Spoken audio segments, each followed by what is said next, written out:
Hi hello അസ്സാം വലൈക്കും. പുതിയൊരു വീഡിയോയിലേക്ക് എല്ലാവർക്കും സ്വാഗതം. അപ്പോൾ തമ്പനയിൽ പറഞ്ഞ കണക്ക് തന്നെ 8ൻ്റെ പണി കിട്ടിയ ഒരു സ്നാക്സാണ് കേട്ടോ. ഞാൻ നോമ്പിൽ അധികം സ്നാക്സ് ഒന്നും ഉണ്ടാക്കിയില്ലെങ്കിൽ 2 ദിവസം ഞാൻ സ്നാക്സൊക്കെ ഉണ്ടാക്കിയായിരുന്നു. ഉണ്ടാക്കിയപ്പോൾ അതിലൊരു ദിവസം ഞാൻ തയ്യാറാക്കിയതാണ്.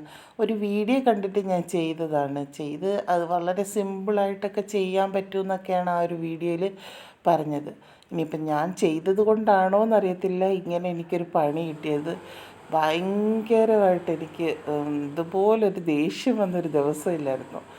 അങ്ങനെ ഞാൻ കുറച്ച് പൊട്ടറ്റോ ഒക്കെ ഒന്ന് വേവിച്ചെടുത്ത് ഒന്ന് ഉടച്ചെടുക്കുകയാണ്. അപ്പോൾ അതിൽ ഒട്ടും തന്നെ കട്ടയൊന്നും ഇല്ലാതെ വേണം നമ്മൾ ഉടച്ചെടുക്കാൻ. ഇതുപോലെ ഒന്ന് ഉടച്ചെടുത്തതിന് ശേഷം അതിലേക്ക് കുറച്ച് മുളക് പൊടിയും പിന്നെ ക്രഷ്ഡ് ചില്ലിയും ഉപ്പും ഒക്കെ ചേർത്തൊന്ന് മസാല പുരട്ടിയൊക്കെ വെച്ചിട്ടുണ്ടായിരുന്നു. അപ്പോൾ ആദ്യമൊന്നും വലിയ കുഴപ്പമില്ലാതെ നല്ല രീതിയിലൊക്കെയാണ് പോയത്. അപ്പം നമ്മളും വിചാരിക്കണില്ലല്ലോ ഇതിങ്ങനായി തീരുമെന്ന്. ഇനിയിപ്പം ഞാൻ ഉണ്ടാക്കിയത് കൊണ്ടാണോ എന്നറിയത്തില്ല. അപ്പം ഈ ഒരു ഇത് ഞാൻ ആരോടും ചെയ്യാൻ പറയത്തില്ല കേട്ടോ. എന്നാലും ഞാനതിൻ്റെ കുറച്ച് റെസിപ്പി പറയുകയാണ്. അപ്പോൾ അതെല്ലാം ഒന്ന് പുരട്ടി വെച്ചതിന് ശേഷം ഒരു മിക്സിയുടെ ജാറിൽ കുറച്ച് തേങ്ങയും പച്ചമുളക്, ഒരു കഷ്ണം ഇഞ്ചി, കുറച്ച് മല്ലിയില, പുതിനയില എല്ലാം കൂടി ഇട്ടൊന്ന് ചതച്ചെടുത്തിട്ട് മാറ്റി വെച്ചിട്ടുണ്ടായിരുന്നു.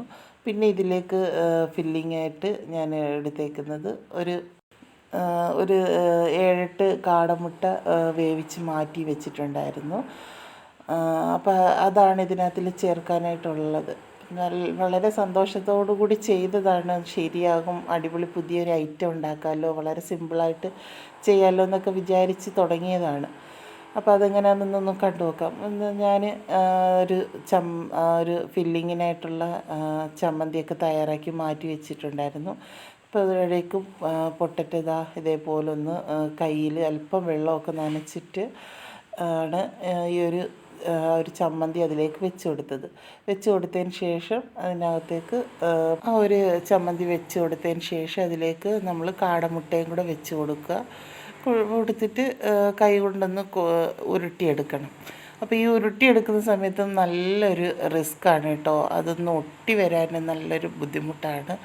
പിന്നെ എന്നാലും ഞാൻ നല്ല ശ്രമം നടത്തി അതൊന്ന് ഒട്ടിച്ച് ഒന്ന് ബോൾ പോലെ ആക്കിയെടുത്തിട്ടുണ്ട്. ഈ ഒരു രീതിയിലാക്കിയെടുത്തിട്ടുണ്ടായിരുന്നു. അപ്പോൾ ഇതിന് നമുക്ക് കുറച്ച് ബ്രെഡ് പൊടിയും ഒരു മുട്ടയൊക്കെ ഒന്ന് അടിച്ച് ഒരു പാത്രത്തിൽ മാറ്റി വെച്ചിട്ടുണ്ടായിരുന്നു. അപ്പോൾ അത് ആദ്യം തന്നെ തയ്യാറാക്കിയ ഒരു കബാബിനെ ഞാൻ മുട്ടയിൽ മുക്കി ബ്രെഡ് പൊടിയിലൊക്കെ ഒന്ന് കോട്ട് ചെയ്തെടുത്തു. അപ്പോൾ ഇത് നല്ല റിസ്ക്കാണ്. അത് നമ്മളൊന്നും ശ്രദ്ധിച്ചില്ല എന്നുണ്ടെങ്കിൽ അതെല്ലാം അങ്ങ് സെപ്പറേറ്റ് ആയി പോകുന്നുണ്ടായിരുന്നു. എന്നിട്ട് ഞാൻ ഒന്ന് ശ്രമിച്ച് നല്ല രീതിയിൽ അതിനെ ഒന്ന് മാറ്റി വെച്ചപ്പം വിചാരിച്ചു ഇനി അത് കുഴപ്പമൊന്നും ഉണ്ടാവില്ല എന്ന് വിചാരിച്ചു. പിന്നെ അതിനെ അങ്ങനെ ഓരോന്നായിട്ടെല്ലാം അങ്ങ് തയ്യാറാക്കി എല്ലാം ബ്രെഡ് പൊടിയിലൊക്കെ മുക്കി മാറ്റി വെച്ചു. അതിന് ശേഷം നമ്മൾ ഒരു ചട്ടി അടുപ്പിൽ വെച്ച് കൊടുത്തിട്ട് അതിലേക്ക് ഓയിലൊഴിച്ച് കൊടുത്ത് അതൊന്ന് ചൂടായതിന് ശേഷമാണ് ഈ ഒരു കബാബ് അതിലേക്ക് ഇട്ട് കൊടുത്തത്. അപ്പോൾ ആദ്യം തന്നെ ഞാൻ 3 ഇട്ട് കൊടുത്തായിരുന്നു. ആദ്യം ഇട്ട് കൊടുത്തപ്പോഴൊന്നും ഒരു കുഴപ്പമില്ലായിരുന്നു. അപ്പം വിചാരിച്ച് നന്നായിട്ട് കിട്ടി, ഇനി ഒരു കുഴപ്പവും ഉണ്ടാവില്ല എന്ന് വിചാരിച്ചു.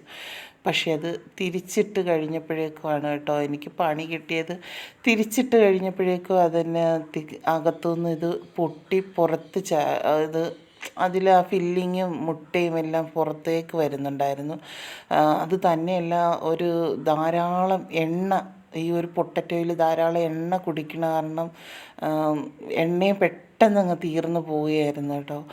ഈ ഒരു തിരിച്ചിടുന്ന സമയത്ത് ആണ് അതിനകത്തു നിന്ന് എല്ലാ ഫില്ലിങ് എല്ലാം വെളിയിൽ ചാടി പൊട്ടിത്തെറിക്കുന്നത്. അപ്പം ഈ മുട്ടയാണെങ്കിൽ എണ്ണയിൽ ഇടുമ്പോഴേക്കും ഒന്ന് പൊട്ടിത്തെറിക്കുന്നല്ലോ, അതേപോലൊക്കെ ആയിരുന്നു. അപ്പോൾ ഇതേപോലെ നിങ്ങളാരും ചെയ്ത് നോക്കാൻ ഞാൻ പറയില്ല. അപ്പോൾ വല്ലാത്തൊരു പണി കിട്ടിയതാണ്. അപ്പോൾ ഇത്രയും വരെ ഞാൻ വീഡിയോ എടുത്തുള്ളൂ. പിന്നെ അതിന് ശേഷം അത് റെഡിയായില്ല എന്ന് കണ്ടപ്പോൾ ഞാൻ വീഡിയോ എടുത്തില്ല. എനിക്ക് ആകപ്പാടെ ഒരു വല്ലാത്തൊരു ദേഷ്യം വന്നു. നോമ്പ് തുറക്കാനും നേരമായി. അപ്പോൾ പിന്നെ വീഡിയോ ഒന്നും വേണ്ട ഇതിന് ഇടുന്നില്ല എന്നൊക്കെ കരുതിയിരുന്നതാണ്. അവസാനം പിന്നെ അത് പൊരിച്ചെടുത്തു. ഞാൻ കഴിച്ചതേ ഇല്ല. അത് എങ്ങനെ ഉണ്ടെന്ന് പോലും നോക്കിയില്ല. മക്കൾ കഴിച്ചിട്ട് ടേസ്റ്റൊക്കെ ഉണ്ടെന്ന് പറയുന്നുണ്ട്. പക്ഷേ ധാരാളം എണ്ണ ഉണ്ടായിരുന്നു. പിന്നെ അവസാനം ഇതിങ്ങനെ കൊണ്ടുവച്ചപ്പം വിചാരിച്ചെന്നാൽ ഒരു പണി കിട്ടിയൊരു വീഡിയോ ആയിട്ട് അങ്ങ് ഇടാം എന്ന് കരുതിയിട്ടാണ് ഇത് ലാസ്റ്റ് പിന്നെ എടുത്തത്. അങ്ങനെയുള്ളൊരു പണി 8ൻ്റെ പണി കിട്ടിയൊരു സ്നാക്സാണ് കേട്ടോ.